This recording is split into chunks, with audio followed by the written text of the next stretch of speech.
കേരളത്തിൻ്റെ ആദരണീയനായ ഗതാഗത വകുപ്പ് മന്ത്രി ശ്രീ ഗണേഷ് കുമാർ അവർകൾ അറിയുന്നത്. ഇന്ന് കേരളത്തിലെ ഗതാഗത വകുപ്പിലെ പ്രധാനപ്പെട്ട അവിഭാജ്യ ഘടകങ്ങളായ വാഹന പ്രസ്ഥാനം കടുത്ത പ്രതിസന്ധിയിലും വളരെ വലിയ വിഷമകരമായ ഒരവസ്ഥയിലുമാണുള്ളത്. പ്രത്യേകിച്ച് ടിപ്പർ മേഖല. കേരളത്തിലെ മുഴുവൻ വാഹനങ്ങളും ഇത്തരത്തിലുണ്ടെങ്കിലും കൊല്ലം ജില്ലയിലെ വാഹനങ്ങൾ വളരെ വലിയ ഒരു ജീവൻ മരണ പ്രതിസന്ധി ഘട്ടത്തിൽ നിൽക്കുകയാണ്.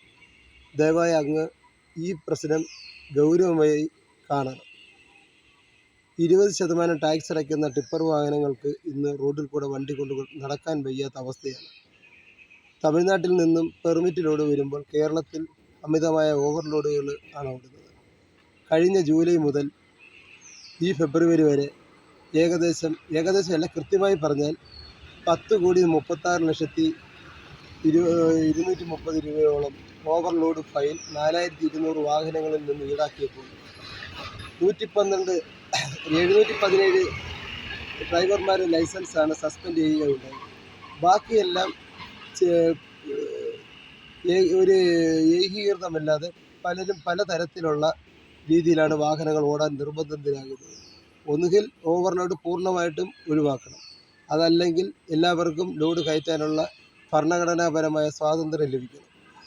ഇന്ത്യൻ ഭരണഘടന സമ്പൂർണ്ണ സാക്ഷരത നേടിയ ജില്ല കൊല്ലം ജില്ല ഇന്ത്യയിലാണ്. ഇന്ത്യയിൽ സമ്പൂർണ്ണ സാക്ഷരത നേടിയ ജില്ല കൊല്ലം ജില്ലയാണെന്നിരിക്കെ കൊല്ലം ജില്ലയിലെ വാഹന ഉടമകൾക്ക് ഈ പ്രസ്ഥാനം മുന്നോട്ട് കൊണ്ടുപോകാൻ കഴിയാത്ത അവസ്ഥയിലാണ്. ഭീമമായ ഫൈനാൻസും മറ്റും കൂടാതെ ഗതാഗത വകുപ്പിൻ്റെ ഇത്തരത്തിലുള്ള ക്രൂരമായ പെറ്റിയിടിക്കൽ ഈ പ്രസ്ഥാനം തളർത്തിക്കൊണ്ടിരിക്കുക. ഏകദേശം 3,000 കോടി രൂപയുടെ അടുത്ത് വിലയുള്ള വാഹനങ്ങളാണ് ഇത്തരത്തിൽ സർക്കാരിനും കേന്ദ്ര സർക്കാരിനും GST ഇനത്തിലായാലും മറ്റ് ടാക്സ് ഇനത്തിലായാലും പെർമിറ്റ് ഇനത്തിലായാലും നല്ല ഒരു വരുമാന മാർഗം കിട്ടിയ ഒരു പ്രസ്ഥാനം നശിക്കുന്നതിന് ഏകദേശം എല്ലാം അടുത്തിരിക്കുകയാണ്. ഈ സാഹചര്യത്തിൽ അങ്ങ് ഇത് മുൻകൈ എടുത്ത് ഈ വാഹനങ്ങൾ ഓടാനുള്ള ക്രമീകരണം നടത്തേണ്ട തരത്തിൽ അവരെ സഹായിക്കത്തക്ക രീതിയിലുള്ള നിലപാടുകൾ എടുക്കേണ്ടത് അത്യാവശ്യമാണ്. അങ്ങയുടെ ഓരോ വീഡിയോകൾ വഴി പലതരത്തിലുള്ള ഉത്തരവിടുമ്പോൾ അതിനകത്ത് വെന്ത് അരിയുന്നത് സാധാരണക്കാരായ ഡ്രൈവർമാർ ഉൾപ്പെടെയുള്ളവരുടെയാണ്. കൃത്യമായും ആ പ്രശ്നം പരിഹരിക്കുന്നതിന് ശ്രദ്ധിച്ചെങ്കിലേ ഈ പ്രസ്ഥാനം മുന്നോട്ട് പോകാൻ സാധിക്കുകയുള്ളൂ. കൊല്ലം നാഷണൽ ഹൈവേ വർക്കിന് ഓടുന്ന വാഹനങ്ങൾ തന്നെ ഇന്ന് വാഹനം ഓടിക്കാൻ പറ്റാത്ത അവസ്ഥയിലാണ്. വണ്ടിയുടെ മെയിൻ്റനൻസിനനുസരിച്ചുള്ള വാഹനം കൂട്ടുകയോ അത് കൂട്ടിപ്പിടിക്കുന്നതുമായ യാതൊരു തരത്തിലുള്ള ഒരു നിയമപരമായിട്ട് സംരക്ഷണം ഇവർക്ക് ലഭിക്കുന്നില്ല. ഇത്തരം വാഹനങ്ങളുടെ ഈ ശോചനീയ അവസ്ഥ പരിഹരിക്കുന്നതിന് സർക്കാർ മുൻകൈ എടുക്കുന്നതിനുമായി ആവശ്യപ്പെട്ട് ജൂൺ 19-ാം തീയതി കൊല്ലം കളക്ടറേറ്റ് പടിക്കൽ രാവിലെ 10 മണി മുതൽ വൈകിട്ട് 5 മണി വരെ ഒരു ഉപവാസ സമരം തീരുമാനിച്ചിരിക്കുകയാണ്.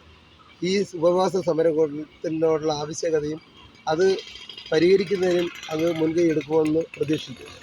അല്ലെങ്കിൽ തന്നെ വലിയ തരത്തിലുള്ള പ്രക്ഷോഭങ്ങളിലേക്ക്